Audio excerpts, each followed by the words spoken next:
चलो चलो प्रभु जल्दी चलो, घर पे आ जाओ, सत्संग का समय हो गया। सब लोग सामने आके बैठो ताकि एक एक वचन वाणी तुम्हारी समझ में आ जाए। तुमने सत्संग वचनों को नहीं समझा, सुना तो लेकिन समझा नहीं, और न सत्संग वचनों को आप रोक पाए, इसीलिए आप शंका संदेह बोल ब्रह्म चले गए। इसलिए वचनों को बड़ी सावधानी के साथ सुनो। ये दोबारा अवसर आपको दिया जाए। एक अवसर से आपने बना दिया, ये 10 जुलाई सन 1952 से 2012 मथुरा में आपको सुना, और हिंदुस्तान में जगह जगह बड़े बड़े कार्यक्रम करके, बड़े बड़े यज्ञ करके, बड़े सम्मेलन करके, अधिवेशन करके सब आपको सुना, लेकिन तुम्हारे पास गुरु का एक भी वचन नहीं, तभी तुम अपने गुरु को पहचान नहीं पाएगा कि गुरु किस काम के लिए आता है, कौन सा काम करके जाता है। जो काम करके जाएगा उसी का इतिहास सुनेगा, उसी का गुणानुवाद होगा, उसी की लोग पूजा करेंगे। जिसने कोई काम करने किया उसका कोई नाम नहीं। ये मोटी बात आपको समझ लेनी चाहिए। और बाबा जी ने कितने कामों का वादा किया, और तुम्हारे पास वो ये भी वादा नहीं, एक भी वचन नहीं है, उनकी एक भी अटल प्रतिज्ञा तुम्हारे पास नहीं। फिर तुमको गुरु का शिष्य कौन कहेगा, कौन गुरु भक्त कहेगा? इस पर तुम आपको विचार करना चाहिए। ये दूसरा अवसर आपको मिला कि एक बार फिर से जानकारी ले लो, क्यों फिर आगे कोई क्षमा, कोई माफी का प्रश्न नहीं रहेगा। इसलिए आपको फिर से एक मौका दिया रहा। सतगुरु दाता दयालु के अनमोल वचनों को फिर से सुनो। केवल संतों के वचन कभी मिथ्या झूठ नहीं होते, उनके लिए पहले ही लिख के रखा गया कि संत वचन पलटत नहीं, पलट जात ब्रह्मांड। चाहे ब्रह्म अपनी ब्रह्मांड की रचना में तब्दीली बदलाव क्यों न कर दे, लेकिन संत जो कहेंगे वो करके दिखाएंगे। उनकी जबान दस्तावेज होती, इसको आप यूनिवर्सल ट्रुथ, अकाट्य सत्य कहते हैं, कोई नहीं काट सकता। बल्कि उनके बारे में लिखा है कि संत लेख पर मेख मारे, मेटे अंक कुंग बहाल की। जो ब्रह्मा ने कलम चला दी हमारे आपके पाप पुण्य कर्मों की सजा लाभ देने की, संत महापुरुष अपनी परमार्थी सेवा करा के ब्रह्मा के कलम का लिखा अक्षर मिट सकते। उनका सृष्टि में इतना बड़ा अधिकार, तो तुमने ऐसे समर्थ मालिक को समझा ही नहीं। तुम्हारी समझ में नहीं आया कि गुरु किस काम के लिए आता है, कौन सा काम करके जाता है। और प्राचीन काल से गुरु की महिमा है, आदिकाल से गुरु हमेशा या रहा और रहेगा। लेकिन कलयुग का ये विशेष प्रभाव है कि सदगुरु आ गए। गुरु ही नहीं, सदगुरु। गुरु का काम राजपाट, धन दौलत, मान सम्मान, सामान दिलाना, पत पत्नी बाल बच्चे दिलाना, इतिहास बनाना, पूजा कराना। लेकिन सदगुरु का काम सत्य माने ईश्वर, गुरु माने मिलाने वाला।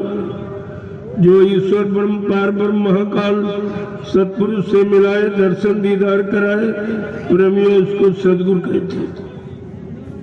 इतना समर्थ मालिक आपको मिला जो किसी को नहीं मिला। राम राम को मिला, न कृष्ण को नहीं मिला।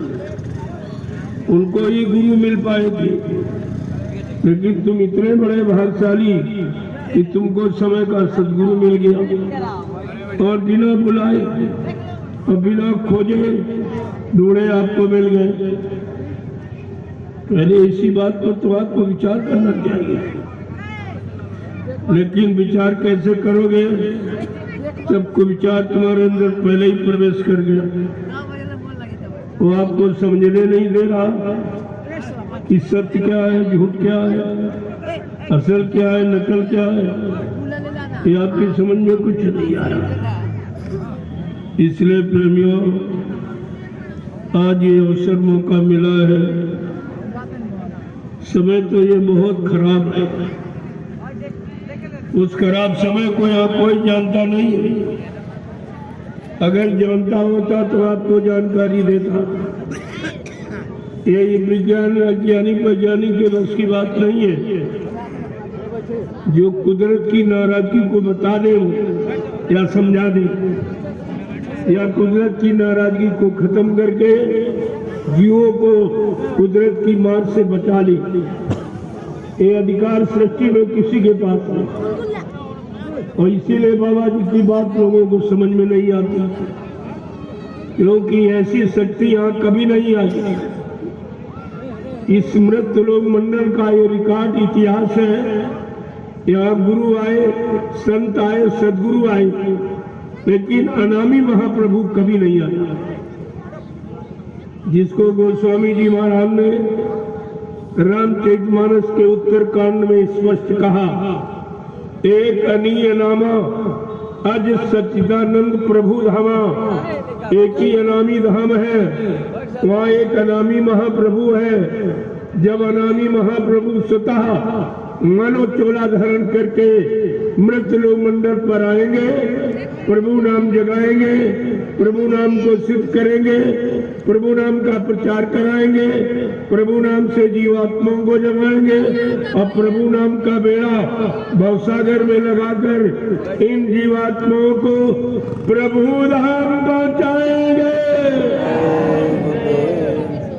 प्रेमियों, तब जीवात्माओं का आवागमन समाप्त होता है। ऐसे आवागमन समाप्त नहीं होता,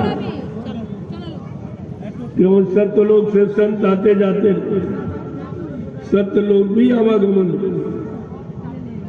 लेकिन जब अनामी महाप्रभु से, अनामी धाम से कोई अनामी महाप्रभु स्वतः आएगा, तब इन जीवात्माओं को इनके घर पहुंचाएगा। तब जीवात्माओं को जन्म मरण से छुटकारा मिलेगा। लोगों, कितना बड़ा काम और कितने युगों का भूला बिछा जीवात्माओं का, रूहों का ये काम करने आए। लेकिन फकीरों को, महात्माओं को, संतों को किसी ने पहचाना। जब तुम नहीं पहचान पाए तो दुनियादार वाले क्या बेचारे पहचान। तुम तो बहुत दिन मथुरा जाते आते रहे हो, सत्संग सुनते रहे, सेवा करते रहे, नाम दान लेकर भजन भी करते रहे और गुरु के वचनों का सारे हिंदुस्तान में प्रचार भी करते रहे। जब तुमने प्रचार किया है तो भारत की जनता को आपने क्या बताया कि विश्व को सुख शांति जय गुरुदेव नाम से मिलेगी और विश्व को सुख शांति बाबा जी से मिलेगी। अब तुम ही कहते हो बाबा जी चले गए, तो विश्व को सुख शांति कौन देगा? ये अहम प्रश्न है, ये छोटी मोटी बात नहीं है। ये भारत की जनता तुम्हारा मुंह नोचलेगी, तुम्हें गांव की गली और शहर की सड़कों पर निकलना मुश्किल कर देगी, क्योंकि तुमने बाबा जी के वचनों का घूम घूम के प्रचार किया।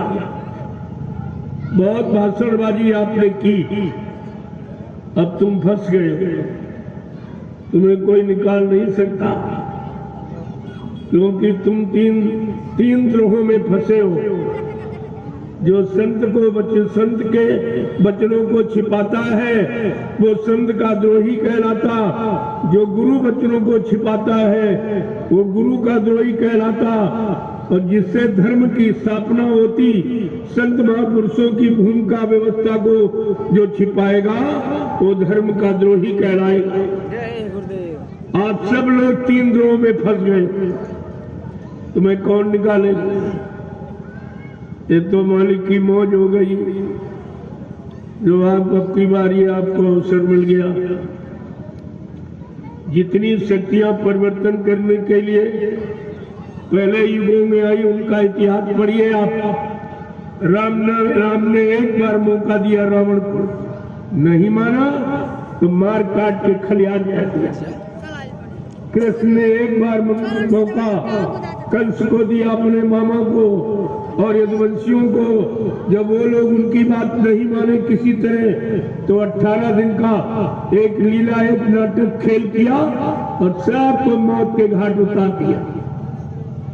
सब बेचारे मारे गए, अकाल मौत में चले गए प्रेत योनियों में। तुम्हें ये सब मालूम है ये कितना खराब इतिहास है प्रेतालों पर का। अगर ऐसी काल शक्ति होती तो कलयुग में कोई बचता ही नहीं। उस समय तो एक ही कंस, एक ही रावण था, आज तो घर घर कंस रावण बैठे। ये बचने वाला नहीं था। ये सदगुरुदाता दयालु की कृपा दया जो आप सलामत बैठे हो। अभी एक छोटी बीमारी आई। बीमारी क्या हो? कुदरत की नाराजगी थी, जिसको बाबा जी ने कितने पहले बताया। 6 नवंबर 1986। ये कोई नहीं बताएगा आपको। ये तिथि किसी को नहीं मालूम। कब क्या कहा, कब क्या सुनाया, कब क्या भविष्यवाणी की, आगे आने वाली समय की जानकारी दी, ये किसी को नहीं मालूम।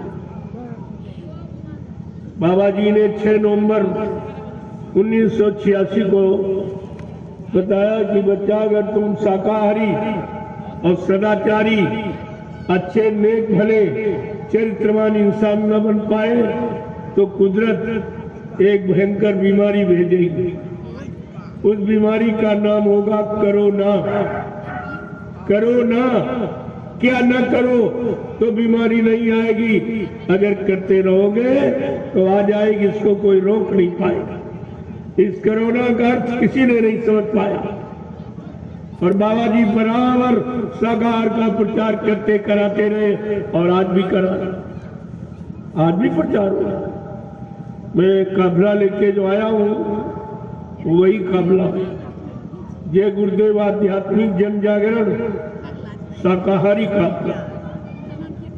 यहाँ कोई नया काम नहीं किया जाता, न पुराना बिगाड़ा जाता। जो उसमें त्रुटि, कोई कमी गलती फाल्ट हो गई, उसी को ठीक कर दिया जाता। उसी को कितने पहले आपको बताया। भयंकर बीमारी का नाम जिसको कोई जानता ही नहीं था, लेकिन बाबा जी की बात तो हंसी मजाक माना और ध्यान नहीं दिया, सब फंस गए। एक झटके में करोड़ों चले गए। कोई मदद कर पाया? कोई प्रधानमंत्री, राष्ट्रपति, मुख्यमंत्री या कोई डॉक्टर, वैद्य, हकीम या दवाएं इसको रोक पाई? ये बीमारी नहीं, ये कुदरत की नाराजगी थी। जो आपने हिंसा, मार काट, जो ये किया है, व्यभिचार, कुचार, झूठ, छल, कपट, बेईमानी, धोखाधड़ी, जिससे कुदरत सख्त नाराज हो गई और वो कुछ करना चाहती है। बाबा जी बराबर ये संदेश पूरे हिंदुस्तान में घूम घूम कर, हिंदुस्तान का कोई प्रांत, जिला, तहसील, ब्लॉक, शहर, कस्बा, गली, गांव कूचा छोड़ा नहीं जहां पर जानकारी न दी। ये कोई कह नहीं सकता हिंदू मुसलमान, कोई कौम कौमियत का ये नहीं कह सकता कि बाबा जी ने हमको बातें बात नहीं बताई, आगे आने वाले खराब समय की जानकारी नहीं दी, परिवर्तन की भूमिका की जानकारी नहीं दी, जगाए नाम की जानकारी नहीं दी, जीवात्मा रूहों को घर पहुंचाने का वादा और प्रतिज्ञा की, या इसको नहीं बताया? ये सब जानकारी आपको, लेकिन आपने एक भी बात नहीं मानी। और भारी मुसीबत में आप चले गए। फिर भी एक बार का चलो इनको फिर मौका दे दो, चलो इनको फिर मौका दे दिया जाए। जब मैंने देखा इनकी मदद करने वाला कोई, इस भारत की जनता की मदद करने वाला कोई नहीं, न कोई नेता न कोई महात्मा, सब चुपचाप वो अपनी कुर्सी संभाले, पद अपना संभाले, ये अपना धर्मशाला मंदिर गुरुद्वारा संभाले बैठे, एक आमदनी का साधन बना। राजनीति भी व्यापार हो गई और धर्मनीति भी व्यापार हो गई, ये दोनों व्यापार हो गए। अब प्रेमियों प्यार और व्यवहार चला गया, व्यापार नहीं। और व्यापार में लिखा है कि बनिया अपने बाप को ठगत न लागत बार। व्यापार में तो बाप बेटा का रिश्ता भी नहीं, केवल आमदनी मुनाफा, केवल लूटपाट धोखाधड़ी, इसके अलावा कुछ। ये सब देखिए हुआ हो रहा, और अभी तक तुम सो रहे हो। जब तुम पहले सो गए थे तो 350 वर्ष मुसलमानों ने तुम्हारे पर राज किया, तुमको गुलाम बना के रखा। फिर तुम सो गए तो मुट्ठी भर अंग्रेज आए और उन्होंने 250 वर्ष हिंदुस्तान को गुलाम रखा और तुम्हें भी गुलाम बना के रखा। और 70 साल की आजादी ये फिर बर्बादी में चली गई और फिर तुम सो रहे हो। तुम्हें होश कब आएगा? तुम जागोगे कब? तुम अपनी शिक्षा का, अपनी योग्यता का, अपनी डिग्री डिप्लोमा, अपने एक्सपीरियंस अनुभव का प्रयोग कब करोगे? न तुम अपने लिए कर पाए, न अपने परिवार के लिए, न समाज देश के लिए। फिर तुम्हारी शिक्षा किस काम की? ये पढ़ाई लिखाई किस काम की? आज के 50 वर्ष पहले इतने स्कूल कॉलेज नहीं थे, इतने लोग पढ़े लिखे नहीं थे, लेकिन वो बिना पढ़े लोगों के अंदर प्रेम प्यार मोहब्बत सेवा दया सदाचार परमात्मा की यादगार खुदा की इबादत कूट कूट के भरी थी। उनके मन मस्तिष्क में माँ बहन बेटी बहू की परख और पहचान थी। आज सारा मानव समाज शिष्ट सब पढ़ा लिखा, लेकिन इन बातों से पूर्णतया खाली। तुम्हारी शिक्षा में कुछ नहीं, केवल पेट भरने के अलावा और कोई शिक्षा न। शिक्षा में नैतिकता है, न चरित्रता है, न सच्चाई ईमानदारी है, न कोई मर्यादा है, न कोई प्रेम प्यार मोहब्बत है, न परमात्मा की यादगार है, न माँ बहन बेटी की बहू की परख पहचान है। फिर तो शिक्षा है क्या? शिक्षा तो इसीलिए होती है। क्या शिक्षा सामाजिक जीवन, पारिवारिक जीवन, व्यवहारिक जीवन, कष्ट मुसीबत, आपत्ति लड़ाई झगड़ों में चला जाए और झूठ छल कपट बेईमानी में चरित्रहीनता में, क्या इसको आप शिक्षा मानोगे? ये कौन सी शिक्षा?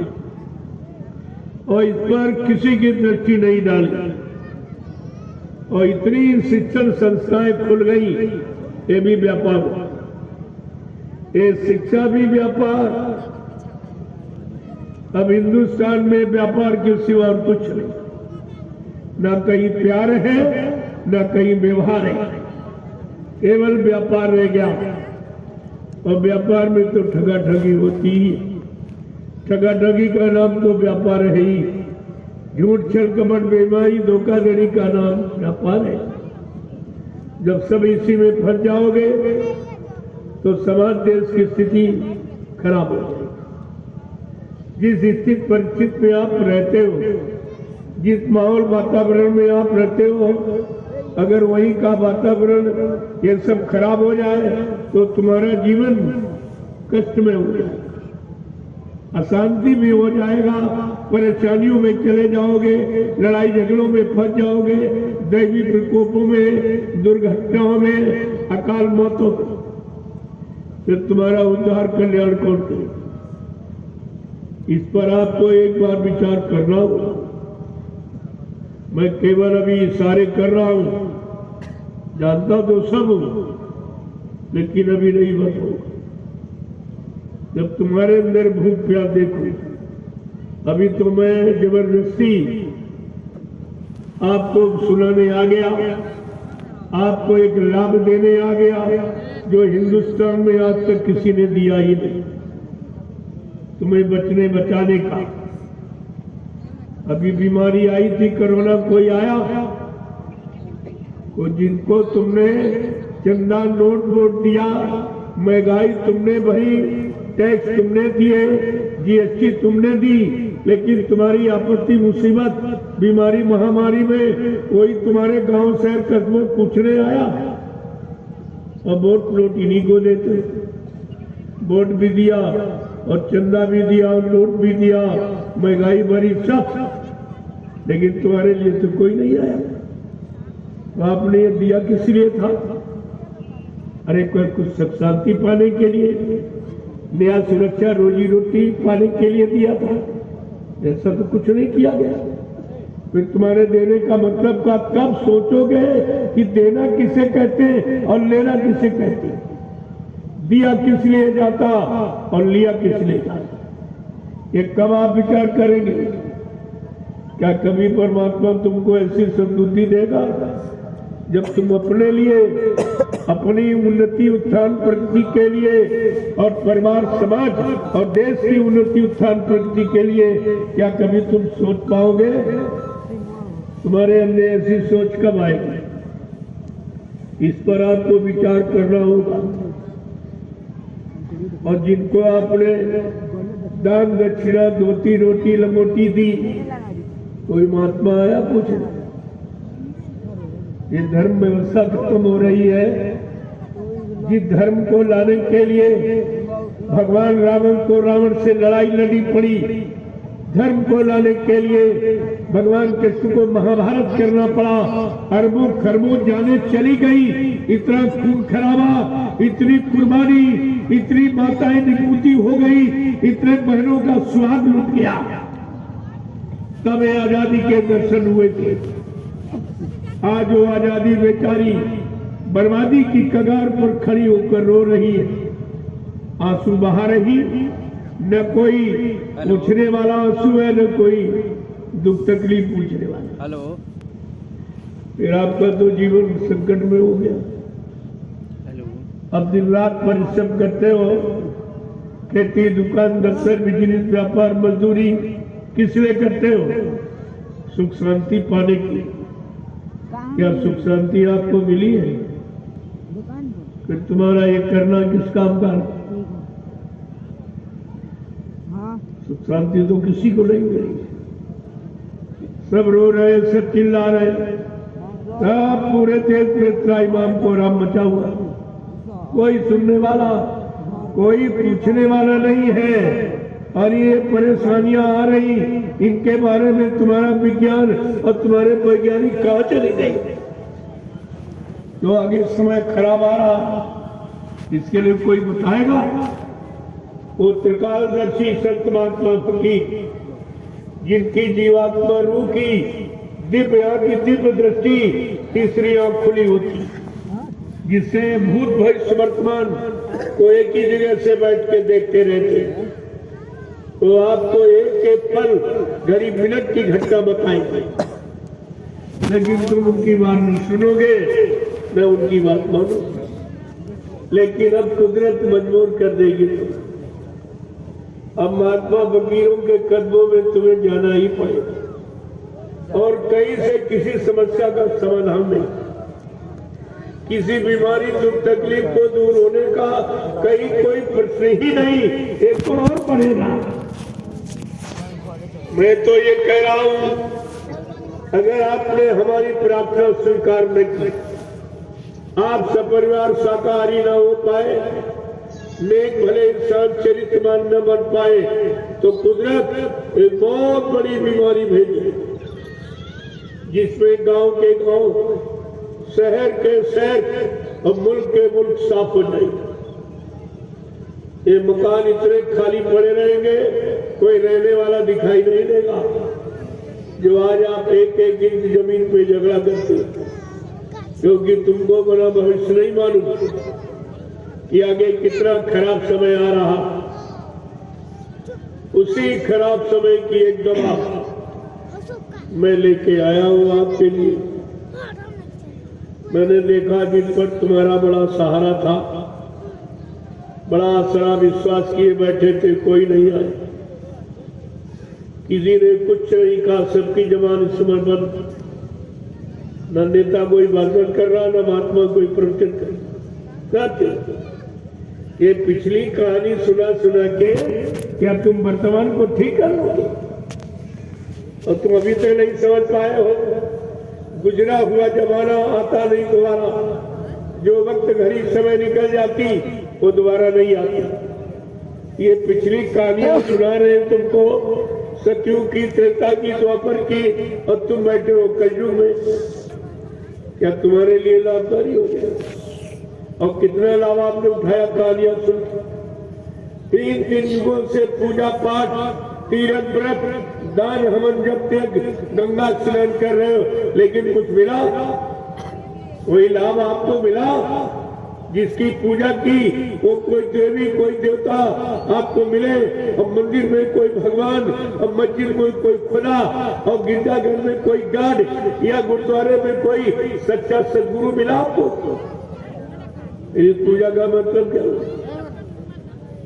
पूजा का अर्थ क्या? पुण्य जा, पुण्य के जामाने भाव पैदा। जब तुम्हारे अंदर सेवा, दया, सदाचार, परमात्मा की आज्ञा, माँ बहन बेटी बहू की परख पहचान पैदा हो जाए, बस उसी समय घड़ी से तुम्हारी पूजा प्रारंभ हो जाए। ये तो कुछ है ही नहीं, क्योंकि पूजा का भी सच्चा लोगों ने आपको नहीं बताया, गुमराह रखा। यहाँ लोग पूजा भी करते, शराब पीते, झूठ बोलते, छल कपट करते। रामायण, गीता, भागवत बड़ा अखंड पाठ चल रहा हिंदुस्तान में, लेकिन एक व्यक्ति की शराब नहीं छुड़ा, एक का मुर्दा मांस खाना नहीं सुना पाया, एक का बुद्धि नाशक नशा ये बंद नहीं करा पाया, और किसी की चरित्रहीनता बंद नहीं करा पाई, और झूठ छल कपट बेईमानी बंद नहीं करा पाई। तो इसका मतलब क्या? फिर ये सुनाने का मतलब क्या है? इस सुनाने से और क्या मिलता है? मानव अपने जीवन को सचरित्रवान बनाता, इसीलिए सुनाया कि तुम चरित्रवान बन जाओ, नेक भले अच्छे इंसान बन जाओ, ताकि एक अच्छे सच्चे चरित्रवान समाज का निर्माण हो और सब लोग सुखी और मतलब हो जाए, सबको सुख शांति मिल जाए परिवार में। 8 घंटे वो अपना काम करें बाल बच्चों के पालन पोषण के लिए, खेती है, दुकान है, दफ्तर है, बिजली, व्यापार, मजदूरी, लेकिन सच्चाई, ईमानदारी, मेहनत से करें, ताकि किसी का कोई कर्म कर्जा न करने पाए। ये तो कोई बताता नहीं, कोई नहीं।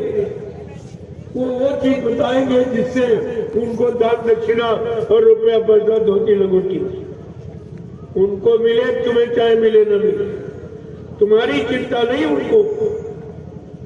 उनको देने की चिंता कहाँ? देना है ही नहीं उनके पास। जब वो खुद ही तुम्ही से मांग रहे, तुम्ही से दान दक्षिणा, धोती रोटी लंगोटी सब तुम्ही से मांग रहे, तो मांगने वाला कौन होता? भिखारी। और देने वाला कौन? दाता। तो भिखारियों से तुम उम्मीद करते तुम्हें कुछ मिल जाएगा, और क्या मिला? कौन सी शिक्षा आपको मिली? जरा एक भी बता दीजिए। तुम्हारे जीवन को सुखमय बनाने वाली, तुम्हारी जीवन को उन्नति, उत्थान, प्रगति की शिखर पर पहुंचाने वाली कौन सी शिक्षा तुमको मिली? जरा ये भी तो बता दो। इन किताबों के पढ़ने से तुम्हें क्या मिले? इन किताबों से पढ़ने से अगर काम हो जाता तो फिर करने की क्या जरूरत?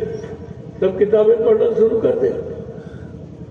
किताबें या महात्मा बना देगी कि किताबें किसी को चरित्रवान बना देगी, कि नेक भला इंसान बना देगी, या शाकाहारी, सदाचारी, ब्रह्मचारी बना देगी? इससे तो कुछ हुआ ही नहीं। आवाज से नहीं, 3 युगों से तुमको ये सुनाया गया, और जो सुनाया जा रहा वही तुम्हारे लिए फलीभूत नहीं हुआ, उसी से आपको कोई लाभ नहीं मिला और फिर भी तुम चुप बैठे हो, कहते भी नहीं कुछ कि भाई कितनी बार तुमने ये कथा सुनाई, तुमको तो हर बार दान दक्षिणा मिल गया, हमें तो कुछ नहीं मिला, जो हमारी जेब में था वो भी चला गया। लेकिन ये भी तुम एहसास नहीं कर रहे हो कि हमें मिलता भी कुछ नहीं और फिर भी चुपचाप मौन धारण किए बैठे। ये कौन सी तुम्हारी मतलब सभ्यता है, ये कौन सी दीनता आपके? ऐसे मार खाते रहोगे कब तक? इसलिए प्रेमियों, अब जगने का समय, बहुत सो चुके हो, बहुत भूल भ्रम में रह चुके हो, बहुत रूढ़िवादिता में फंस के रह गए हो और मिला आपको कुछ। तुम इतना नहीं सोच पाए पढ़ाई लिखाई करके कि जड़ किसे कहते हो, चेतन किसे? जड़ काम करता है कि चेतन काम करता, यानी जिंदा काम करता कि मुर्दा करता? अगर इतनी छोटी बात समझ जाते तो ये जनता जो फैला दी गई धर्म के नाम पर, ये समाप्त हो जाता। प्रेमियों, सब जनता में फंस, जबकि धर्मशास्त्र बराबर इशारा कर रहा है, कह रहे हैं ना हम बसानी वैकुंठे योगिना हृदय नचा मम भक्त्वा यत्र गायन्ति तत्र तिष्ठामि नारदा। भगवान ने कहा, हे नारद, मैं वहां कभी नहीं रहता जहां तुम हमको खोजते ढूंढते हो, न मैं पानी में, न पत्थर में, न कागज में, मैं तो तुम्हारे सबके अंदर आत्मा रूप, परमात्मा गण से आत्मा रूप में और रूप में तुम्हारे सबके इसी मनुष्य मंदिर के अंदर, इसी जिस्मानी मस्जिद में बैठा। लेकिन ये बात किसी पंडा पुजारी ने बताई, किसी मुल्ला मौलवी ने बताई आपको कि सच्ची मस्जिद ये है जिस्मानी, जिसमें खुदा की रूह बैठी, और ईंट पत्थर वाली जड़ मस्जिद में खुदा की रूह नहीं बैठी। वहां तो तुम केवल हल्ला मचाते है, वहां कुछ हल्ला मचाते मचाते कितने चले गए और तुम भी चले जाओ। जब उनको नहीं मिला तुम्हें कहां से मिल जाए? तुम्हारे पहले तुम्हारे पूर्वज, तुम्हारे बुजुर्ग तमाम मुल्ला मौलवी बने होंगे, तमाम हल्ला मचाया होगा अल्लाह का। अरे उन्हीं से पूछ लेते कि हल्ला मचाने में अल्लाह मिला तो तुम्हारा श्रम समय पूंजी ये सब बच जाता, इतना तो लाभ आपको मिल ही जाता। अरे जब कहीं जाते हो किसी से मिलने तो पूछते हो, भाई तुमको वो मिले थे अधिकारी क्या? अगर कहते हाँ मिले, तब तो कहते भाई चलो हमको मिला तो आपका हो जाता। ऐसा तो किसी ने पूछा नहीं और ना अभी कोई पूछा। मैंने लोगों से पूछा, भाई ये बताओ कितने वर्ष तुमको हो गए हल्ला मचाने? मंदिर की चोटी पर पंडा पुजारी हल्ला मचा रहा, लाउड स्पीकर लगा, और मस्जिद की चोटी पर यानी मुल्ला मौलवी हल्ला मचा रहा खुदा का, वो भी अल्लाह मचा रहा, लाउड स्पीकर लगा। और गिरजाघर की चोटी पर पादरी लाउड स्पीकर लगा के अल्लाह मचा रहा, और गुरुद्वारे की चोटी पर लाउड स्पीकर लगा के ग्रंथी अल्लाह मचा रहा। क्या अल्लाह में अल्लाह मिला किसी? कोई बता दे, कितने लोग बैठे हो, कोई बता दे कि अल्लाह मचाने से अल्लाह और खुदा और परमात्मा या गाड किसी को मिला तो तुम्हें कहां से मिल जाए? जब पहले वालों को नहीं मिला तुम्हें कहां से? अरे होता तो मिलता, जो वहां कुछ है ही नहीं, केवल यादगार स्थल, यहां बैठ के प्रेमियों याद किया जाए। भगवान राम जब आप पैदा नहीं हुए थे क्या उनके नाम का मंदिर यहां बना था? जो तुम मंदिर में सोचते हो पैदा हुए, मंदिर में रहते, मंदिर मिलेंगे, तो मंदिर बना नहीं था। मंदिर तो ये बात में बना जब उन्होंने यानी मतलब राक्षसों का वध किया और धर्म की स्थापना की, और भक्तों की मदद की, तब भक्तों ने उनकी यादगार के लिए ये मंदिर, मस्जिद, गिरजा, गुरुद्वारों का निर्माण हुआ। ये तो बात विवश है। तो इसमें तो पहले आए नहीं थे, जो तुम्हारा खोजने में जुट गए। संत महात्मा फकीर जब कोई अच्छी बात बताते तुम्हारी समझ में नहीं आती। वो तो सीधा रास्ता जिसमें एक नया पैसा खर्च नहीं हो रहा। परमात्मा खुदा घाट की प्राप्ति में प्रेमियों एक नया पैसा नहीं खर्च। वो पैसे का काम नहीं है, वो पैसे का सौदा नहीं है, वो तो प्रेम का सौदा। जब तुम्हारे अंदर निश्चल निस्वार्थ प्रेम जगेगा, खुदा के दीदार का, परमात्मा के दर्शन का, तब कहीं उसकी प्राप्ति होती है, ऐसे नहीं। अभी तो फकीरों ने कहा खुद ही को मिटा दो तो खुदा मिल जाएगा। खुद ही को मिटा दो, खुद ही का मतलब हम कुछ हैं, अपना अहम, अपना गरूर, अपना गुमान, अपना घमंड, ये सब मिटा दो तो वो मिल जाएगा। ये तुम्हारे बस का है नहीं, तुम्हारे सब में यही भरा पड़ा है। तो अल्लाह मचाने से खुदा थोड़ी मिल जाएगा, वो तो अपने आप को मिटाने से। अगर कुछ मर्तबा चाहे, कितना लिखते हैं फकीरों ने, एकदम कलम तोड़ बयान किया। अगर कुछ मर्तबा चाहे तो अपनी हस्ती को मिटा दे। जो हस्ती तू समझ रहा कि कुछ हस्ती है, इसको मिटा कर देख तो तुझे कुछ हासिल हो जाएगा। लेकिन ये मिटाना, कहना तो आसान, सुनना आसान, लेकिन करना उतना ही कठिन। और जिसने मिटा दिया है उसका कुछ बात नहीं, उसे कोई चिंता नहीं, उसे कोई चाह नहीं। चाह गई जिन चिंता मिटी, मनुआ बेपरवाह, और जिनको कछु न चाहिए वो सहन के साथ। वो बादशाहों के बादशाह है जिनको यहाँ का कुछ नहीं चाहिए। वो केवल रूहों और जीवात्माओं को नजात, इनको रूहानी तरक्की हासिल कराने के लिए आते। उनका अपना कोई काम, न रात का, न पाठ का, न धन का, दौलत का, न औरत का, न बच्चे का। उनके अंदर ये कुछ नहीं। जो पाक साफ निर्मल पवित्र अपने आप को बना लेगा, वही तो समाज के लोगों को पाक साफ निर्मल पवित्र बना पाएगा। ये भाषणों से काम थोड़ी होगा।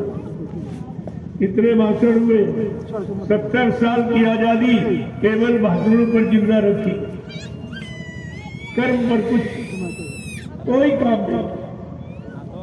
फिर ये करते क्या रहे, इससे पूछो। जो हमारी बनी थी बुजुर्गों की विरासत, नेक भली सच्चाई ईमानदारी, वो भी चली गई। फिर मिला क्या? मिला बना तो कुछ नहीं, और जो था वो भी चला। यही तो हमें आपको विचार करना चाहिए। आखिरकार ये कब तक आप बर्दाश्त हो, कब तक रोते रहोगे? अरे भैया, हर चीज की कोई सीमा होती है। 70 साल तो एक कलयुग का जीवन है। इतने साल तो लोग कलयुग में जिंदा मुश्किल से रह पाते, और 70 साल की आदि झगड़े में चली गई, सब धोखाधड़ी में चली गई, झूठ बोलने में, वादा खिलाफी करने में सब चली गई। भारत की जनता को कुछ नहीं मिला। बाबा जी पहले भी आवाज लगाते थे। सन 1975 की आप इमरजेंसी आपातकालीन को याद करो। उस समय बाबा जी भविष्यवाणी करी। उन्होंने वर्तमान शासक, उस समय मुसम्मात प्रधानमंत्री थी, कांग्रेस का शासन था। बाबा जी ने बुला के कहा उस मुसम्मात प्रधानमंत्री से कि बच्ची, ये धार्मिक देश, ये भगवान राम की धर्म भूमि, भगवान कृष्ण की कर्म भूमि और संतों और फकीरों की योग भूमि है। इस पर यह गर्भपात नसबंदी जैसी घृत योजना कभी लागू न मुसलमानों ने लागू किया, न अंग्रेजों ने लागू किया, और न इतने टैक्स, न इतनी महंगाई, न इतनी मार काट हिंसा न मुसलमानों ने करवाई, न अंग्रेजों ने करवाई, जितने तुम्हारे लोगों ने और तुम्ही लोगों को मरवा दिया। पहले समझिए आप। तो बाबा जी ने कहा बच्ची से बंद करा, ये आगे आने वाला भारतीय इतिहास तुम्हें कभी माफ नहीं करेगा। और कहा ये भारत देश आजाद हो गया। आजादी की खुशहाली के लिए जो भारतीय संविधान सप्त ऋषियों के द्वारा लिखा गया, वो संविधान भारत की खुशहाली है, उसको लागू कर दो।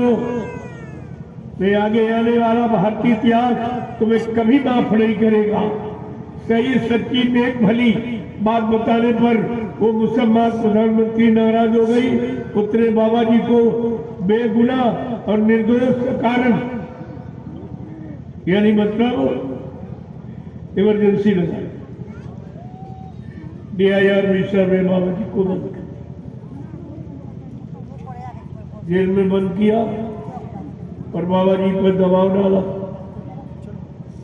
कहा कि अपने भक्तों से, शिष्यों से हमारा प्रचार करा दीजिए, हम आपको एक हेलीकॉप्टर दूंगी और बहुत सा रुपया पैसा। बाबा जी ने कहा रे होश में है तो किससे बात कर रही है? अगर तुझको अपनी अमीरी पर गर्व है तो मुझको अपनी फकीरी पर नाज है। जय गुरुदेव। जेल में आने का मेरा मुहूर्त है। प्रेमियों महात्मा मुहूर्त बता रहे, लोग जेल से डरते कांपते, तो कह रहे मेरा मुहूर्त है, जल्दी करो। फिर बाबा जी ने कहा इस शरीर को तू कहीं बंद कर ले, लेकिन इसमें जो जीवात्मा है वो मेरी है, उस पर तेरा कोई अधिकार नहीं। मैं जहां चाहूंगा वहां ले जाऊंगा, तुम क्या कर सको? ऐसा कहने पर वो नाराज हो गई। उसने बाबा जी को बेड़ी अस्करी पहरा दी और बीच में एक डंडा लगा, जिससे बाबा जी ने बैठ पाए न लेट थे। जो सजा चोर डकैत कतरी को आज वो सम्राट महापुरुष को दी जाए, सब परिणाम कितना खराब होगा आप विचार। और बाबा जी ने कहा जो हमसे टकराएगा वो चूर चूर हो जाएगा। जय गुरुदेव। जैसे ये कहा वैसे वो मुसलमान प्रधानमंत्री और नाराज हो गई। उसने बाबा जी को एक कटघरे में बंद कर 6 महीने की। कहा न इनको भोजन पानी दिया जाएगा, न हवा प्रकाश, बाबा मर जाओ। ये मार डालने का देखिए खड़ंजा। और वो कटघरा उत्तर प्रदेश की जिला जेल में हेलीकॉप्टर के द्वारा रातों रात, कभी जिले की जेल में, कभी जिले की जेल में, कभी जब 6 महीने इनके पूरे हो गए, सोच लिया आप तो बाबा खत्म हो गए होंगे। जब वो कटघरा दिल्ली की तिहाड़ जेल में खोला गया, प्रेमियों एक भव्य प्रकाश निकला। बाबा जी साधनालीन, कपड़े एकदम प्रेस की हुई। ये चमत्कार देखकर जेल के कर्मचारी अधिकारी घबरा गए। तुरंत मुसलमान प्रधानमंत्री के बाद सूचना भेजी कि बाबा जी मरे नहीं, बल्कि ऐसा सच चमत्कार हुआ। ये सुनकर वो मुसलमान प्रधानमंत्री बहुत घबरा गई। वो दौड़कर अपने गुरु देवरा बाबा के पास गई और कहने लगी महाराज ये जय गुरुदेव नाम के महात्मा कौन है, क्या है? देवरा बाबा ने कहा रे बच्ची उनको छेड़ना मत, वो युग पुरुष है, युग सृष्टा है, युग दृष्टा है। अगर वो पलक बंद कर ले तो प्रलय हो जाएगी। कहा महाराज हमने तो उनको बेगुनाह निर्दोष जेल में बंद किया, हमने बेड़ी हथकड़ी उनको पराई चोरों की तरह मार डालने के लिए 6 महीने कटघरे में बंद किया। अरे बच्ची जा जा, वो दयालु है, वो दया करने आए, जा माफी मांग ले, वो माफ करती। वो मुसलमान प्रधानमंत्री 1979 में मथुरा आश्रम माफी मांगने आई और चरणों पर अपने सिर को रख लिया और 80 मिनट तक रोती रही थी कि आप हमें माफ कर दीजिए, हम आपको पहचान नहीं पाई, समझ नहीं पाई, हमारे गुनाह को माफ कर दीजिए, आप तो माफ कर सकते हैं, आप सर्वशक्तिमान। ये इतने बड़े दयालु कि माफ भी कर दिया और आशीर्वाद भी दिया। ये है संतों फकीरों की महिमा। उनके यहाँ कोई बदले की भावना नहीं होती। जिन्होंने मार डालने का प्रयास किया उनको आशीर्वाद देते और दोबारा फिर वो प्रधानमंत्री बन गए। इस पर तमाम प्रेमियों ने बाबा जी का साथ छोड़ दिया, कहा कि हमने पुलिस की गाली खाई, लाठी खाई, जेल में रहे, इन्होंने आशीर्वाद दे दिया। और तुम्हें क्या मालूम महात्मा किस नीति रीति से कौन सा काम करेंगे, आपको क्या पता है। हमें आपको अपने काम का निशाना रखना चाहिए, अपने जो तुम्हारी जीवात्मा के कल्याण का वादा है और समाज देश दुनिया को सुख शांति देने का वादा, ये 2 लक्ष्य ये आपको अपने निशाने में रखो पक्के। इसके अलावा इधर उधर अगर दृष्टि ले गए तो भूल भ्रम में चले जाओ। ये स्वार्थी लोभी लालची तुम्हें अपने स्वार्थ लोभ लालच में फंसा लेंगे, फिर आपका निकलना बड़ा मुश्किल होगा। इसलिए बाबा जी ने सब पहले कहा कि पिछले राजनेताओं ने हमें भली बात आजमा लिया, मार डालने का पूरा प्रयास, लेकिन मैं चैलेंज के साथ कहता हूं, न मुझे कोई मार सकता, न मुझे कोई धोखा दे सकता, न मुझे कोई धन दौलत सामान से खरीद सकता। मैं अपना काम करने आया हूं, काम करके ही जाऊंगा। कहा था बच्चा गांधी महात्मा चूक गए, वो गोली के शिकार हुआ, लेकिन मुझे मारने के लिए भी सच्ची में कोई गोला बारूद तैयार नहीं। मुझे न कोई मार सकता न कोई धोखा दे सकता।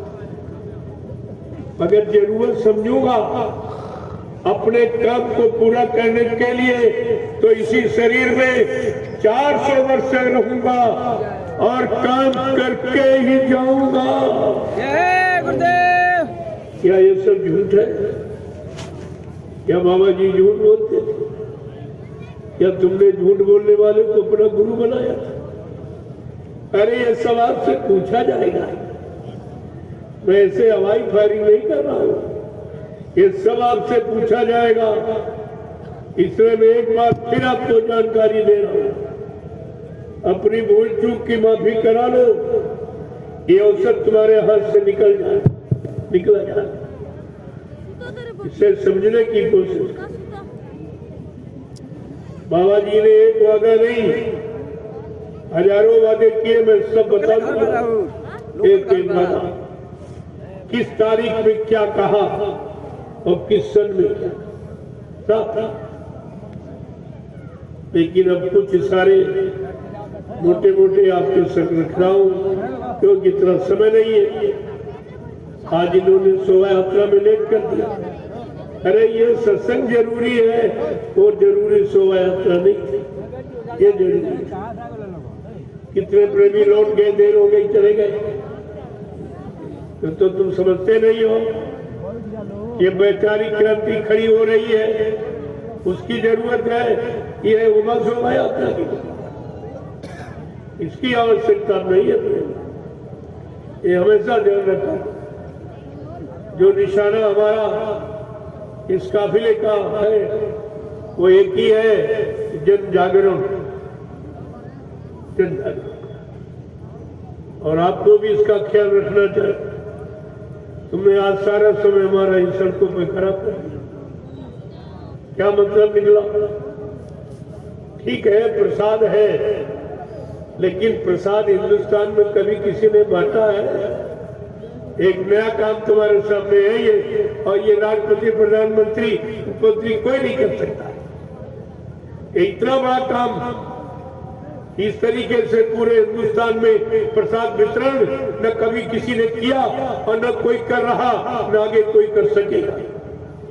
काम तो मैं वो कर रहा हूं, लेकिन इसके पहले हमारा लक्ष्य जन जागरण, इस भारत की जनता को जगाना, इसको खड़ा करना, ताकि कोई आगे आने वाले समय में ये न कह सके कि हमको बाबा जी के वचन मालूम नहीं थे, उनके वादे याद नहीं थे, किसी ने बताए नहीं, समझाए नहीं, तो हम ही कहने के लिए आपको नहीं रखते।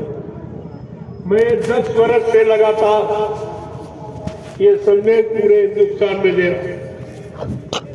वो 70-60 साल जो मथुरा में सुनाया गया वो तो अलग, और 10 साल ये आपको फिर से दोबारा पुनरावृत्ति की जा रही कि भूल गए वो तो याद कर लो, और अगर मतलब यानी जानकारी नहीं रही तो जानकारी कर लो, ताकि तुम्हारा कोई नुकसान न होने पावे। अब आप जब नहीं मानोगे तो फिर जानो तुम जानो, तुम्हारा काम जानो।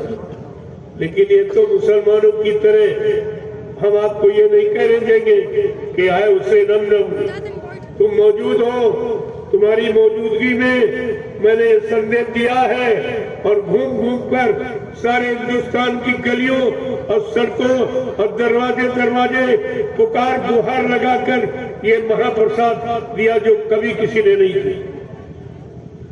आपको प्रसाद कभी किसी ने दिया? तुम ही खरीद के ले जाते हो डिब्बा, और पुजारी रख लेता और थोड़ा उसे में लौटा के दे दे, लेकिन अपने तरफ से किसी ने प्रसाद दिया? अरे प्रसाद बनाना ये सबके बस की बात नहीं है।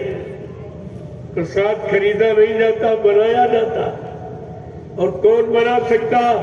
जिसने अपने गुरु को उनके हुक्म आदेश का पालन करके उनके बच्चों पर अपनी कुर्बानी देकर जिसने अपने गुरु मालिक को खुश कर लिया है, वो गुरु की दुआ और दया किसी वस्तु में प्रवेश करके जीवों का भला कल्याण करा देना है, वो करा सकता है। इसलिए प्रसाद किसी के वश का नहीं, ये काम आपका कोई नहीं। अभी सच्चाई तुम्हारे सामने आके खड़ी हो जाएगी, सत्य क्या है और झूठ क्या है, और असल क्या है और नकल क्या है, ये सब तुम्हारी समझ में आ जाएगी। अभी परीक्षा हुई जा रही है, और सबके पास झंडा, जितने पार्टी वाले सबके पास झंडा, मंदिर मस्जिदों में झंडा। और 2 लोग और हैं जो जय गुरुदेव की चर्चा करते हैं खर्चा लेके, चर्चा करते खर्चा लेके, ऐसे नहीं। 2 और है उसमें, 2 दुकानें और खुली, वो भी जय गुरुदेव का झंडा लिए। मैं उनसे कहता हूँ, अगर तुम्हारी बात सच्ची है कि बाबा जी चले गए, तो झंडा गाड़ करके एक प्रेत आत्मा को उतार के दिखा दो, या एक इंसानों की एक बीमारी कम कर दो, मैं तुम्हारी बात मान लूंगा। और नहीं रोक के और पछता के और आंसू गिरा के तुमको ये जय गुरुदेव प्रभु नाम झंडे के नीचे आना ही पड़ेगा, इसके नीचे तो आपको आना ही पड़ेगा। तुम्हारे पास बचने का कहीं कोई रास्ता नहीं। और जो तुम अज्ञानता बस कह रहे हो, मेरे पास रहने के लिए मकान है, बंगला, कोठी है, फ्लैट है, खाने के लिए घर में रोटी है, और मतलब ये कह रहे हो हमारे पास साधन खेती है, दुकान है, दफ्तर है, बिजली, व्यापार, मजदूरी है, और सहयोग के लिए पति पत्नी, बाल बच्चे, भाई बहन, बिरादर है। लेकिन आपको ये मालूम है, ये कुदरत के एक झटके में समाप्त हो गया।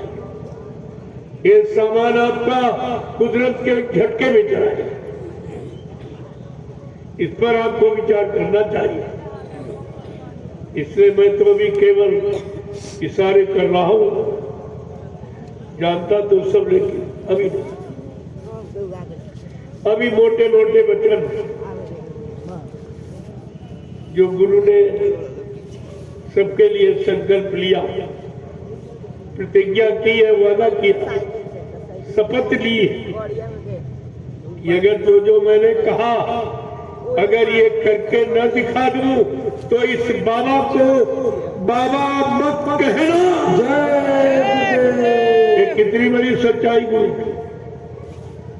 कहा जो मैंने कहा, और क्या कहा जरा वो भी सुन लीजिए। ये भूले बिछड़े प्रेमी बैठे बेचारे, इनको पता ही कुछ, जैसा बता सुना दिया अपने पीछे भाग रहे दौड़ रहे, लेकिन गुरु को बोल गए।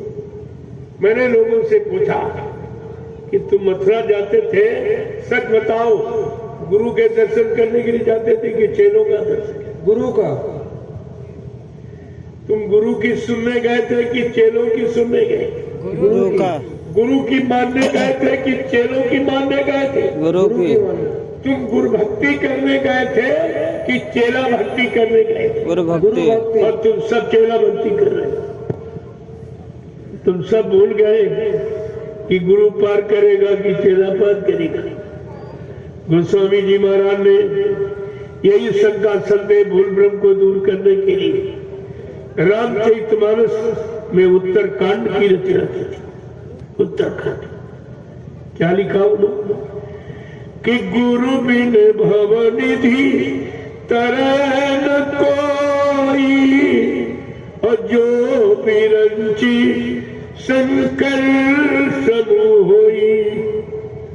कहते ब्रह्मा विष्णु महादेव के समान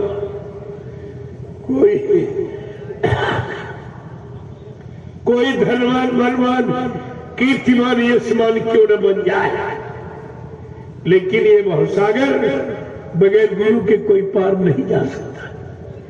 ये वचन तुम्हारी समझ में नहीं आया था, जो गुरु को छोड़कर चेलों के पीछे दौड़ पड़े।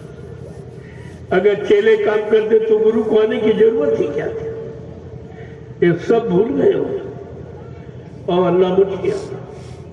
और बाबा जी ने जो कहा वो भूल गए। उन्होंने 3 ऐसे महान वादे किए जो सृष्टि में आज तक किसी ने किए ही नहीं।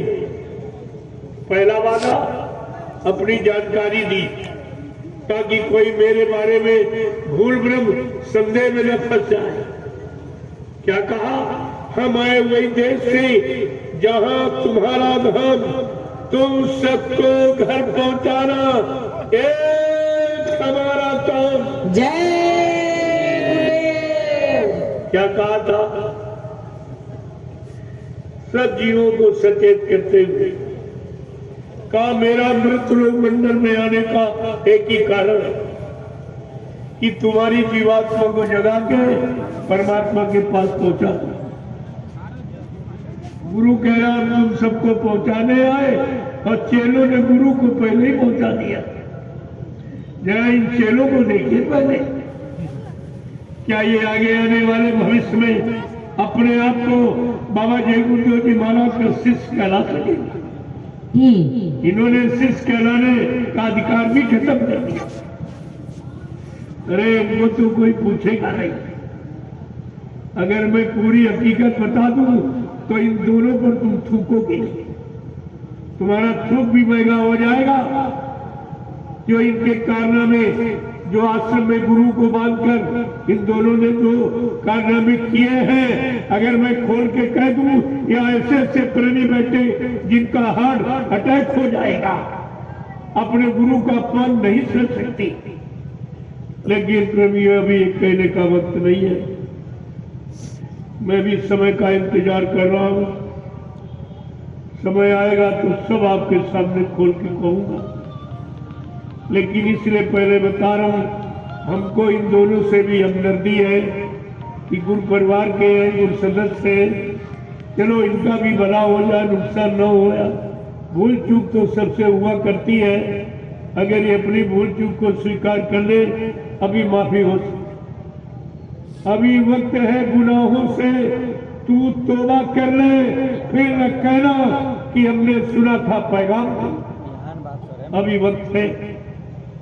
मैं सबके लिए कह रहा हूं, मैं कोई निंदा आलोचना बुराई क्रिटिसाइज नहीं करता, लेकिन सत्य को कहने में कसर नहीं रखता, क्योंकि सत्य को छिपाने वाला सत्य का द्रोही कहलाएगा।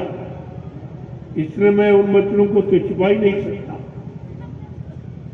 बाबा जी ने जो वादे किए भूल गए हो, फिर से सुन लो।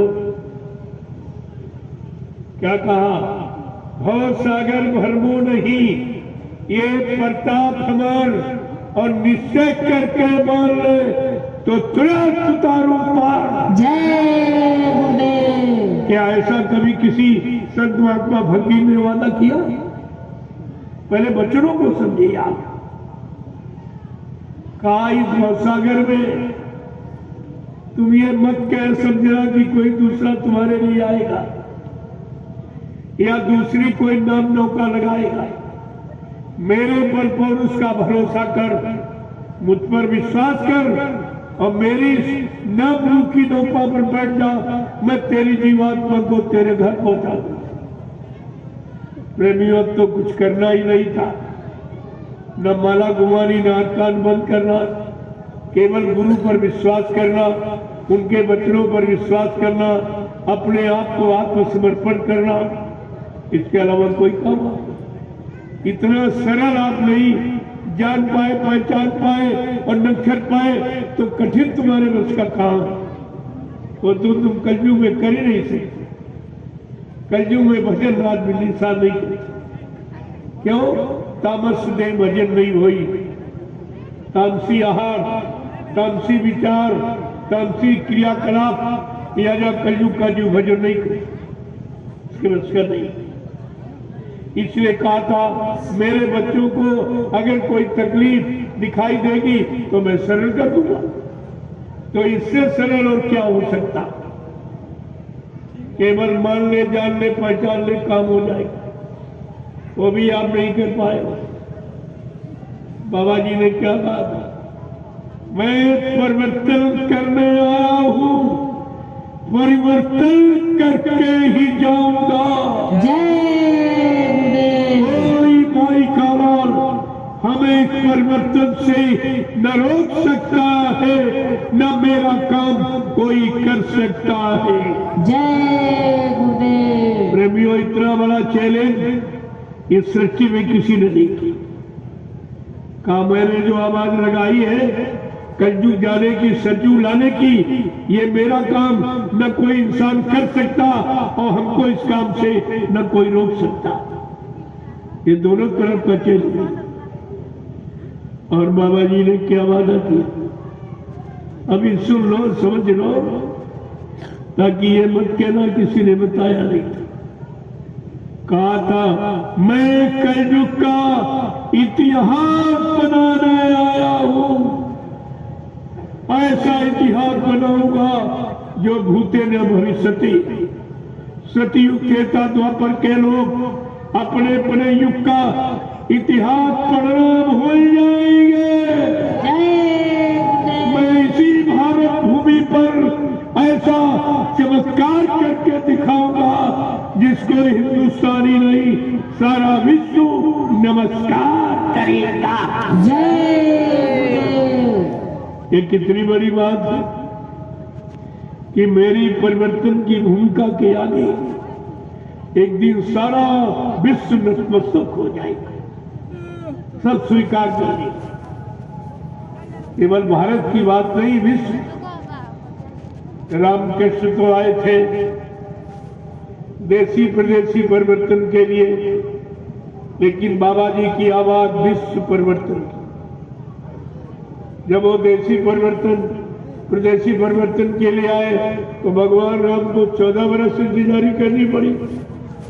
तो बाबा जी तो विश्व परिवर्तन की आवाज लगाई, इनको कितनी इंतजारी करनी।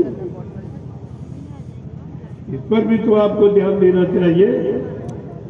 अभी तो 10 वर्ष हुए, उसी में सब बौखला गए। कोई इधर बग गया, कोई इधर बग गया, कोई इधर बग गया। 1 मिनट किसी ने इंतजारी नहीं की। भगवान राम ने 14 वर्ष इंतजारी की, तुमने तो 1 मिनट भी इंतजारी नहीं की। अब इधर उधर बेचारे बटे थे। और अभी प्रेमियों सतयुग त्रेता द्वापर के इतिहास बने, कई पुराने इतिहास तुम्हें सुनाए पढ़ाए जा रहे जिनसे तुम्हारा कोई भला नहीं होना, तुम्हारा कोई काम नहीं होना। तुम्हें तो अपने कलयुग का इतिहास चाहिए जो तुम्हारे काम आएगा। वो इतिहास कैसा होगा? तो बहुत खराब है और सब लोग कहते खराब, लेकिन बाबा जी कहते मैं कलयुग का ऐसा इतिहास बनाऊंगा जो भूते न बन सके। और तुम कह रहे हो बाबा जी चले गए, इतिहास कौन बनाएगा? क्या किसी इंसान के नाम से इतिहास बनता या बना है? ये सब विचारणीय विषय है। अगर ये विचार किया होता तो तुम्हें कोई शंका संदेह भूल भ्रम में नहीं डाल सकता, कोई स्वास्थ्य नौमी लाती तुम्हें गुरु की चरण और शरण से और दया से कभी वंचित नहीं कर सकता। लेकिन तुमने तो बात ही नहीं मानी, गुरु बच्चों को सब भूल गया और फंस गए चक्कर में।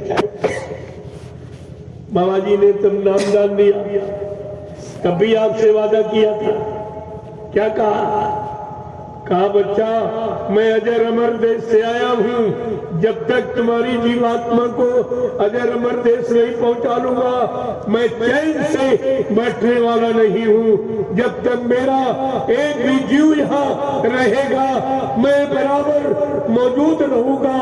जब मेरे जगाए सारे जीव चले जाएंगे मैं पीछे से जाऊंगा। और चेलों ने पहले ही पहुंचा दिया, अभी कोई जीवात्मा न जगी न घर पहुंची। ये स्वार्थी लोभी लालचियों ने झूठा प्रचार हिंदुस्तान में कर दिया कि बाबा जी शरीर छोड़ के चले। तुमने कहा ये काम कौन करे? तुम्हारे बस का है काम? तुम कलयुग भागा सकते हो, सचिव ला सकते हो, तुम किसी जीवात्मा को जगा के परमात्मा से मिला सकते हो? ये काम तुम्हारे बस का है? अरे ये तो आध्यात्मिक काम, तुम भौतिक काम कर सकते हो, न्याय सुरक्षा रोजी रोटी ये व्यवस्था तुम बना सकते हो। अगर तुम ये सब प्रश्न पूछने लगो तो प्रेमियों 2 मिनट में सच्चाई का राज खुल जाए कि सत्य क्या है और झूठ क्या है और असल क्या है और नकल क्या है, ये सब पता तुमको चाहिए। लेकिन तुम्हें कुछ मालूम नहीं, दो ने अल्लाह बचा दिया, तुम पीछे दौड़ पड़े। एक कह रहा बाबा जी इनको वसीयत कर गए और एक कह रहा बाबा जी इनको नाम पावर ले गए।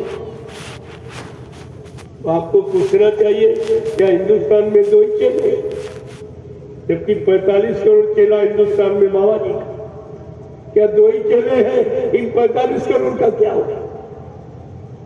और जिन्होंने कुछ नहीं किया, न 1 रुपए कभी सेवा दी, न 1 मिट्टी कहीं डलिया डाली, न 1 मिनट कहीं भजन किया, कुछ। वो सर्वा बन गए। हमको तो इंस्टार बोरा वालों पर बड़ा तरस आता देख के कि ये क्या कह रहे हैं। 30-32 साल इन्होंने टाट बोरा पहना, गुरु के आदेश का पालन किया, गुरु भक्ति की और भजन किया और सेवा दी और सेवा की। इनको कुछ नहीं, इनको कुछ नहीं। वो 2.5-3 बरस का ड्राइवर जितने बाबा जी की गाड़ी चलाई 2.5-3 बरस, वो मालिक बन गया, वो अध्यक्ष बन गया, उत्तराधिकारी। कहते बाबा जी ने हमको वसीयत किया, उसी ने पूछा। आपको तो पूछना चाहिए कि संत मत में वसीयत होती ही नहीं। संत अपना उत्तराधिकारी बना के अपने सामने व्यवस्था चला के और सबसे पूछ के और प्रमाणित करके तब जाता। और बाबा जी ने अपना उत्तराधिकारी पहले घोषित कर दिया। क्या कहा था? मेरी सजुगी व्यवस्था का संचालन कौन करेगा? उत्तराधिकारी कौन होगा? महाबली एक शासक होगा और धर्म मुकुट सिर पर धारेगा और धरा से देगा, पाप हटाए। और जय गुरुदेव की बाणी। जय तो आपको पहले ही बता दिया। ये बात तो नहीं समझ में नहीं है। एक एक बात पहले समझ लिया, इसलिए संत मत में वसीयत की। दूसरी बात, बाबा जी मथुरा में, आश्रम मथुरा में, मंदिर मथुरा में, जमीन मथुरा में, तो क्या बाबा जी वसीयत करने इतावा गए? ये सब पूछा जाएगा। क्या मथुरा में कोर्ट नहीं था? क्या मथुरा में कोर्ट नहीं था? क्या बाबा जी वसीयत करने इतावा गए थे? हाँ। ये जाली वसीयत तुम्हारे सामने आके खुल गई। और इसीलिए 17 अक्टूबर 2017 को हाई कोर्ट इलाहाबाद ने फैसला दे दिया, इन दोनों को अवैध माना है, क्योंकि ये दोनों जयपुर धर्म प्रचार ट्रस्ट के ये मेंबर नहीं है। दोनों मेंबर नहीं, न वो ड्राइवर मेंबर मथुरा वाला, न उज्जैन वाला मेंबर है। ये दोनों अवैध है। तुम्हारे बिहार से इन पर मुकदमा कर दिया कि अगर वो मेंबर है तो उसको कार्यवाहक रूप में, जब तक किसी पद की सत्यता नहीं जाहिर हो जाती तब तक उसको कार्यवाहक रूप में वो काम कर सकता है। अगर मेंबर है तो ये दोनों मेंबर नहीं, इनका तो कोई औचित्य ही नहीं है। लेकिन ऐसा भ्रामक प्रचार कर दिया। उस समय उनकी सरकार थी और सरकार का रिश्तेदार था और फट से पगड़ी बांध करके गद्दी पे बैठा था। जबरदस्ती किसी से नहीं पूछा गया। भाई राजनीति का हमारी धर्मनीति से क्या संबंध? हमारे आश्रम से, हमारे ट्रस्ट से उनका क्या संबंध है? ये क्यों मनमानी की गई? जबकि ट्रस्ट बना हुआ है और इन्होंने कहा बाबा जी ट्रस्ट के अध्यक्ष हैं। इन लोगों ने प्रचार कर दिया कि अध्यक्ष खत्म हो गए। अध्यक्ष के बाद तो उपाध्यक्ष का नंबर आता, सभी लोग जानते हैं। अध्यक्ष के बाद उपाध्यक्ष, उपाध्यक्ष बैठा, मैं उससे पूछा गया, मैं जानकारी दी गई। पहली बात, जब अध्यक्ष खत्म हो जाता तो संस्था भंग कर दी जाती। न भंग की गई और न किसी ट्रस्ट के किसी मेंबर या कर्मचारी से पूछा गया। और आप सब भी उसी संस्था के मेंबर हो। नामदारी सदस्यता प्रमाण पत्र 45 करोड़ कर्मियों के सबने लिया रखा। तुम भी मेंबर हो, न तुमसे पूछा गया, न ट्रस्ट के किसी अधिकारी कर्मचारी से पूछा गया। और सरकार ने अपनी मनमानी करके अपने रिश्तेदार को गद्दी पे बैठा दिया। ये बर्दाश्त करने योग्य बात नहीं है। ये गुरु का कितना बड़ा अपमान हुआ और तुम सब सुनते रहे। इसके बाद कौन सा अपमान है जब किसी को आप दुश्मन के रूप में समझते हो? कहते हो इसका बाप मर जाए, इसका भाई मर जाए, इसका पति मर जाए। एक तो एक तरह की गाली है ये। और तुम सबने गुरु को गाली दी। तो मथुरा में पांच ने ये नाटक किया और तुम 45 करोड़ क्या करते? सोते रहे खाए और सुनते रहे अपने गुरु का अपमान। तुम्हें ये मालूम नहीं धर्मशास्त्रों में क्या लिखा? गुरु निंदा सुने जो काना, गुरु निंदा सुने जो काना, पाप लगे गौघात समाना। जो गुरु की निंदा अपने कानों से सुनता है उसके गो हत्या के बराबर उससे पाप लगता है। और तुमने ये सब काम किया। तुम सब लोगों ने काम किया है। मैंने लोगों से पूछा, अगर कोई कह दे तुम्हारा पिता मर गया, लाश न दिखाई जाए, क्या बिना देखे आप 13वीं मनाओगे, बात मनवाओगे? नहीं। और तुमने तो ये सब किया। इतने लोग बैठे हो, सच बताना, बाल बच्चेदार हो।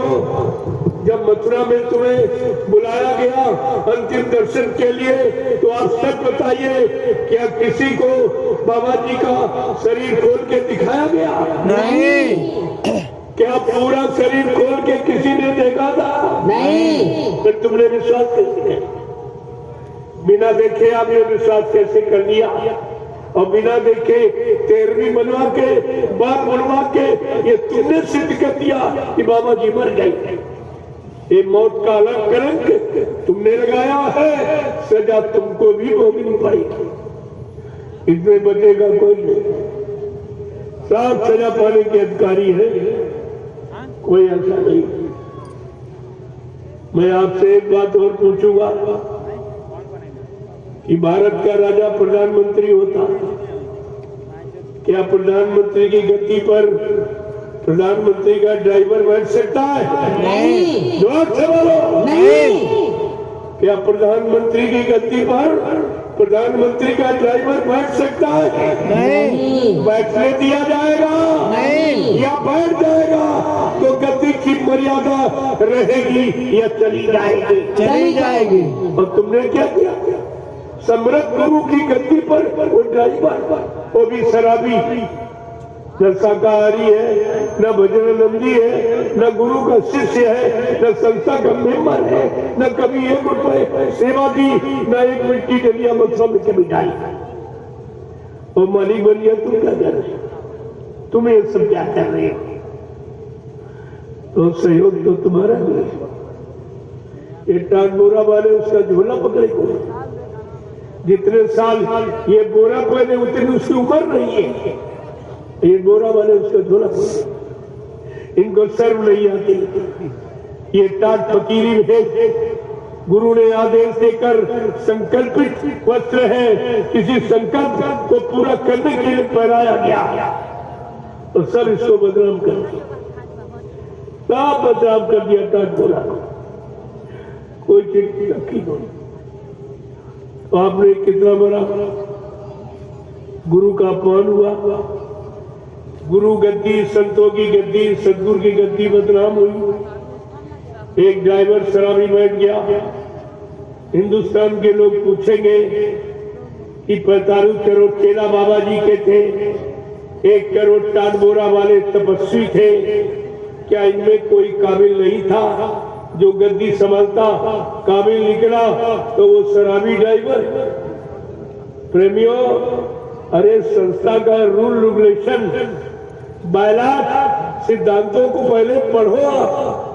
किसी संस्था का ड्राइवर संस्था का व्यक्ति नहीं होता, ड्राइवर प्राइवेट नौकर होता जो हर महीने तनख्वाह लेता और संस्था के व्यक्ति सेवादार होते। कोई पसंद, कोई तनख्वाह नहीं थे, सेवादार। ये पहली पहचान है। और तुम्हारे पास वो भी पहचान नहीं, कुछ नहीं। वो मालिक बन गया और तुम पीछे झोला लिए घूम रहे हो। तुमको अपनी औकात का पता नहीं।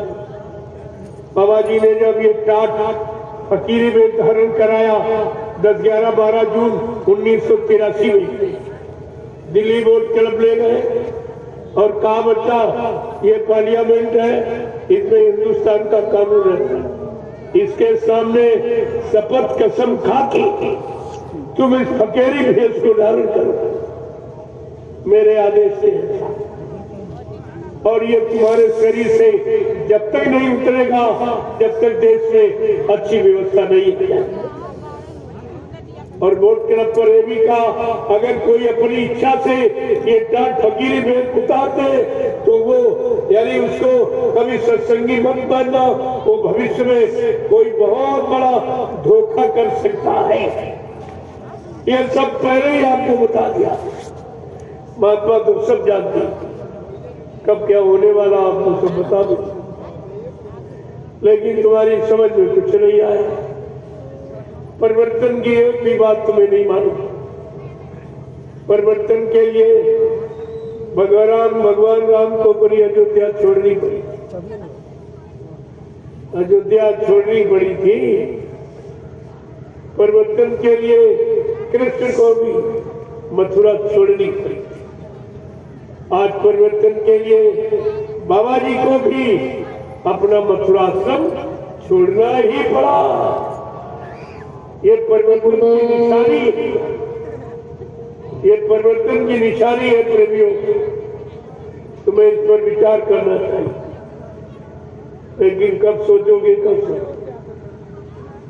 इसलिए मैं और कुछ नहीं कहना चाहता हूँ। कहना तो बहुत है, लेकिन अभी उसकी जरूरत नहीं है। जितनी जरूरत आवश्यकता है उतना मैंने आपके सामने। जय गुरुदेव, जय गुरुदेव, जय गुरुदेव, जय गुरुदेव, जय गुरुदेव, जय गुरुदेव। जय गुरुदेव नाम कृष्ण, प्रभु का, जय गुरुदेव नाम कृष्ण, प्रभु का, जय गुरुदेव नाम कृष्ण, प्रभु का प्यारा नाम। जय गुरुदेव। सब लोग खड़े हो जाओ, खड़े हो जाओ प्रभु। बहुत देर से बैठे हो। देखो मेरा स्वास्थ्य ठीक नहीं है, मैं फिर भी आपकी सेवा करूं, क्योंकि मैंने वादा किया 2 महीने का बिहार को। तो सदगुरु दयाल की दया से वो काम हो रहा है। तो इसलिए आप लोग हमारी एक प्रार्थना स्वीकार कर लें कि आप सब परिवार शाकाहारी और भजन करने लगे। पूजा करके तो आपने देख लिया, कुछ नहीं मिला, और कोई काम आपका हुआ नहीं अभी तक। जिसकी पूजा की वो भी नहीं मिला आपको। अब जरा भजन करके देख दे, भजन करोगे तुम्हारा सब काम, सब काम। 1 घंटा सुबह, 1 घंटे शाम आत्मा के घाट पर बैठकर आत्मा से परमात्मा का भजन, और इसी जिस्मानी मस्जिद में रूह से खुदा की इबादत। ये सच्ची इबादत, सच्चा भजन। ये गाना बजाना ये भजन, ये तो नकल है उसकी, ये तो नकल भजन। भजन किया जाता है, गाया न सुनाया नहीं जाता है, किया जाता। तो आप भजन करने लगो और शाकाहारी हो जाओ। और इन दोनों में एक पैसे का खर्चा है, इसमें कोई खर्चा आपको नहीं, कुछ। कितना सरल है, सरल आपकी समझ में नहीं आता और कठिन तुम्हारे बस का नहीं है। तो फिर तुम्हारा काम कैसे? जय गुरुदेव, जय गुरुदेव। देखो कुछ प्रेमी गुलाबी पगड़ी बांध के आए। जब तुम गुलाबी पगड़ी बांध के आते हो, मैं 1000 बार इस पगड़ी को प्रणाम करता हूं, जो मैं पगड़ी की महिमा जानता। लेकिन तुम तो जानते कुछ नहीं, तुम्हें यह पता नहीं है पगड़ी बंधवाई कब गई। कि 1978 में, तब शायद तुम पैदा भी नहीं हुए, और पैदा हुए होगे तो चेला नहीं बने होंगे। 1978 में 1 साल के बाद बाबा जी ने कहा, बच्चा ये सतयुग की निशानी है, पगड़ी सतयुग की निशानी है, कलयुग में इसका अपमान हो जाएगा, इसलिए पगड़ी को सम्मान के साथ उतार के बक्से में रखो। समय आने पर मैं पगड़ी की पूजा कराऊंगा, पगड़ी का इतिहास बनाऊंगा। इतनी बड़ी महिमा, तो मैं इसकी महिमा जानता हूं, इसलिए इसको प्रणाम करता हूं। मेरा कोई आलोचनात्मक तर्क नहीं है, कोई आलोचना का उद्देश्य नहीं, हकीकत और सत्यता और रियलिटी को खोल कर करके इसको, अगर तुम गुरु महाराज के चेले हो तो इसको सम्मान के साथ उतार के बक्से में रख लो। गुरु का आदेश है और चेले का आदेश मानते हो, जो तुम्हारी इच्छा है वो करो। लेकिन ये आप नहीं कर सकते हमको किसी ने पगड़ी के बारे में बताया। मैं पूरा आपको बताता हूँ। इसको सम्मान के साथ तार के मत सुन, क्योंकि गुरु का आदेश टाट बोरे का, इस वस्त्र का नहीं। और किसी चेले का आदेश मानते हो तो आप मानिए, मैं मना भी नहीं करता, लेकिन गुरु का आदेश से नहीं। इसीलिए मैं आप एक बात पूछूंगा, आप सत्य बताना, आप लोगों ने नामदान गुरु महाराज से लिया है या किसी चेले से लिया है? गुरु महाराज से। जोर से बोलो। गुरु महाराज से। आप लोगों ने नामदान गुरु महाराज से लिया या किसी चेले से लिया है? गुरु महाराज से। आपका हाथ गुरु महाराज ने पकड़ा या किसी चेले ने पकड़ा है? गुरु महाराज ने। आपकी जीवात्मा को जगाने का, परमात्मा से मिलाने का ये वादा गुरु महाराज का है या किसी चेले का है? गुरु महाराज का। फिर तुम जा कहाँ रहे हो? नामदान गुरु से लिया, हाथ गुरु ने पकड़ा, वादा गुरु ने किया, जा रहे चेलों के पास। इनको ये भी नहीं मालूम है ये काम चेलों के बस का। अगर चेला ये काम कर देता फिर गुरु को यहाँ आने की जरूरत क्या थी? इतनी छोटी छोटी बात तुम्हारे समझ में नहीं आई और तुम भ्रमित हो गए और संदेह अंदर पैदा कर लिया और गुरु में शंका विनाश का कारण होती है। जय गुरुदेव। गुरुदेव। जय गुरुदेव। जय गुरुदेव। जय गुरुदेव। जय गुरुदेव। नाम किसका? प्रभु का। जय गुरुदेव। नाम किसका? प्रभु का। प्रभु का प्यारा नाम। जय गुरुदेव। जोर से बोलो। जय गुरुदेव। सब मिल बोलो। जय गुरुदेव। बोलना होगा। जय गुरुदेव। अभी से बोलो। जय गुरुदेव। दर्द हरेंगे। जय गुरुदेव। सब कष्ट मिटेंगे। जय गुरुदेव। सुख शांति भी देंगे। जय गुरुदेव। सबके दाता, जय गुरुदेव। सबके मालिक। जय गुरुदेव। प्रेम से बोलो। जय गुरुदेव। ये नाम नहीं इंसान का, ये नाम है प्रभु का। ये काम नहीं इंसान का। ये काम है प्रभु का। प्रेमियों, इंसानों के बस का काम जो काम पिछले युग में जगाए नामों से नहीं हुआ, वो काम ही एक कलयुग में ये जगाया जय गुरुदेव प्रभु का नाम।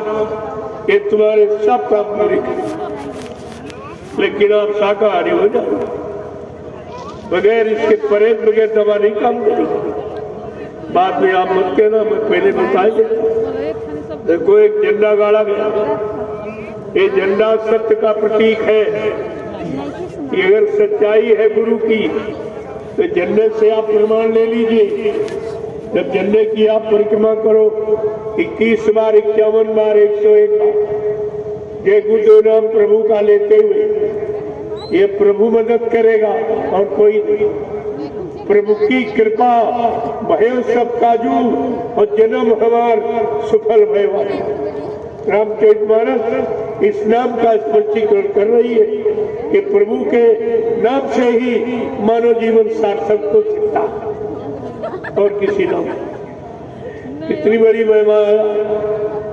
अब प्रभु नाम का प्रचार इस समय कहाँ हो रहा है? हिंदुस्तान में नैमिषारण्य 88,000 ऋषियों की तपोभूमि पर प्रभु नाम का प्रचार, प्रभु नाम की महिमा लोगों को बताई जा रही।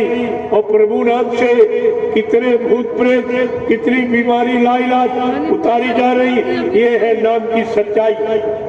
ये काम कोई करके दिखा दे, मैं उसकी बात मान लूंगा। ये तो आपको तो मानना पड़ेगा, झंडे के नीचे आना ही पड़ेगा। जय गुरुदेव। जय गुरुदेव। अब आप लोग महाप्रसाद दें। जो प्रसाद को देखो दूसरी सच्चाई। अगर हिंदुस्तान में कोई कह रहा है कि हमको नाम पावर मिल गया तो जरा प्रसाद बना के दिखा देगा। मान लिया जाए नाम पवन ने तुम्हारा झूठ तो तुम्हारी खुल गई। अब तुम्हारी झूठ ये चलने वाली नहीं, मैंने सारा पर्दा फाश कर दिया। अब ये प्रमाण और एक नया पेश कर रहा हूं, ये मतलब प्रसाद वितरण का ये कोई नहीं कर सकता। कोई दिखा दे, प्रसाद बना दे और बना के तुम्हें लाभ दे दे। झंडे तो बहुत रोक दिए, झंडे की सत्यता भी आपके सामने खुली। हमारा कोई काम पर्दे में नहीं। मैं जो भी कहता हूं खुलासा डंके की चोट पर कहता हूं। सत्य कभी डरता नहीं और सत्य कभी पराजित होता नहीं, दोनों बात। अब आप लोग लाइन लगा लो, एक महिलाओं के एक पुरुषों की, ये हमारी मर्यादा है। मर्यादा से कोई काम करोगे तो सुकून शांति बनी रहेगी। मर्यादा तो समाप्त हुई है देश में, समाज में, परिवारों में, इंसानों से मर्यादा चली गई, तभी आप परेशान घूम रहे हो। अब आप लाइन से खड़े हो जाओ और ये महाप्रसाद दे लीजिए। जय गुरुदेव। जय गुरुदेव। चलो ब्रह्मियों हो जाओ।